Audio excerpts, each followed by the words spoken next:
With minuscule drop, Crazy Rich Asians is no. 1 again. Actor Henry Golding and his wife Liv Lopez as they arrived for the red carpet screening of the movie Crazy Rich Asians on Tuesday, August 21, 2018, in Singapore. AP photo, Don Wong, New York. AP, the opening weekend for Crazy Rich Asians was historic. Its second weekend was even more impressive. The romantic comedy sensation slid just 6% from its chart-topping debut to again lead the box office with $25 million in ticket sales, according to studio estimates Sunday. Almost as many people turned out over the weekend for Crazy Rich Asians as they did for its opening Friday to Sunday bow, an unheard-of hold for a non-holiday release. Drops of close to 50% are common for wide releases. But propelled by enthusiastic reviews and an eagerness for a major Hollywood film led by Asian stars, Crazy Rich Asians is showing almost unprecedented legs.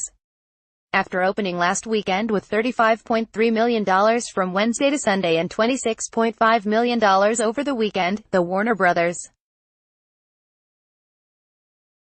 release, the first Hollywood studio movie in 25 years with an all-Asian cast, has already grossed $76.8 million. The adaptation of Kevin Kwan's best-selling novel, starring Constance Wu and Henry Golding, was helped by weak competition. STX Entertainment's critically slammed R-rated puppet caper, The Happytime Murders, debuted with $10.1 million, a career-low wide release for star Melissa McCarthy. The robot dog fantasy, AXL, from the beleaguered Global Road Entertainment, flopped with $2.9 million. But the talk of the weekend was the sustained success of Crazy Rich Asians, which grossed approximately the same from one Saturday to the next. "I've been telling my team that Bigfoot sightings are more common than 0% Saturday drops," said Jeff Goldstein, distribution chief for Warner Bros. Goldstein noted that after a 44% Asian American audience over opening weekend, that percentage fell to 27% on the second weekend, while Caucasian and Hispanic ticket buyers grew. "The audience is broadening," he said. The remarkable hold left many in Hollywood searching for comparisons. While such slim drops or second-week increases regularly happen over holiday weekends, you have to go back to the likes of The Sixth Sense, -3.4% in August 1999, and The Fugitive, -5.6% in August 1993, to find something similar. There are a few other stray examples of movies that held so well without adding substantially more theaters, like Brother Bear, Puss in Boots, and Mother's Day, but that's about it.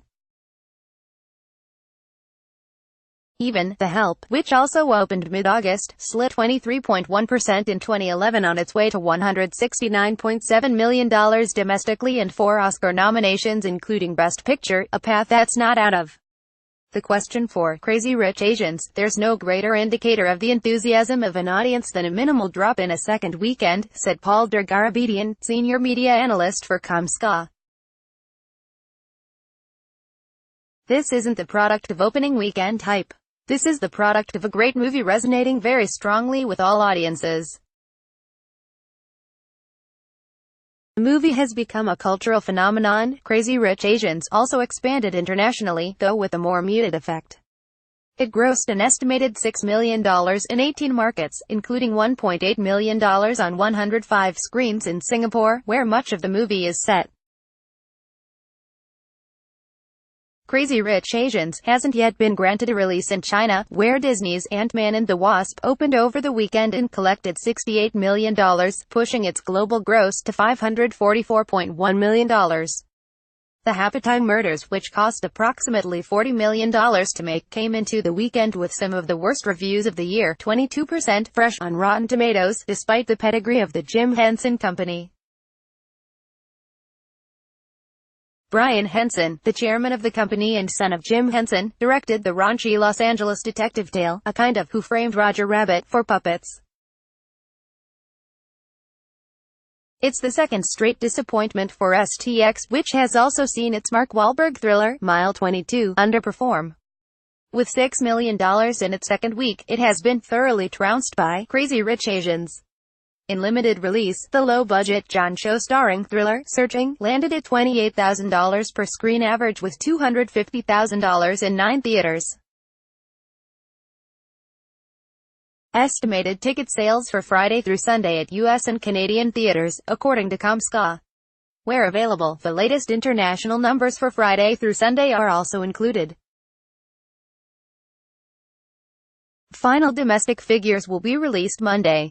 1. Crazy Rich Asians, $25 million, $6 million international. 2. The Meg, $13 million, $32.7 million international. 3. The Happy Time Murders, $10 million, $1.2 million international.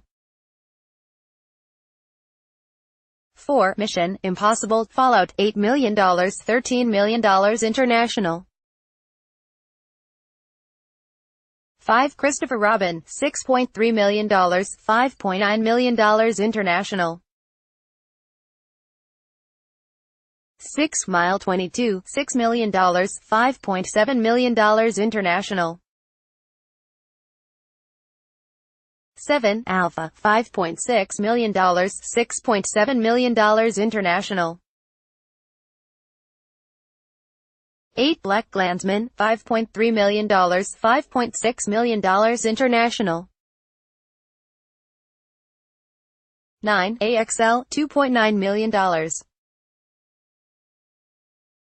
10. Slender Man, $2.8 million, $5.8 million international. Estimated ticket sales for Friday through Sunday at international theaters, excluding the US and Canada, according to ComScore. 1. Ant-Man and the Wasp, $71.2 million. 2. The Meg, $32.7 million. 3. Hotel Transylvania 3, Summer Vacation, $17.8 million. 4. Big Brother, $13.6 million. 5. Mission Impossible Fallout, $13 million. 6. Mamma Mia, Here We Go Again, $11.8 million.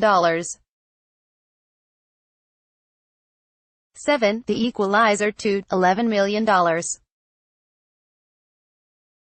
8. Incredibles 2, $7.9 million. 9. The Island, $6.9 million. 10. Go Brother, $6.9 million. Follow AP film writer Jake Coyle on Twitter at http://twitter.com/jakesoila. Copyright 2018 The Associated Press. All rights reserved. This material may not be published, broadcast, written or redistributed. Advertiser content.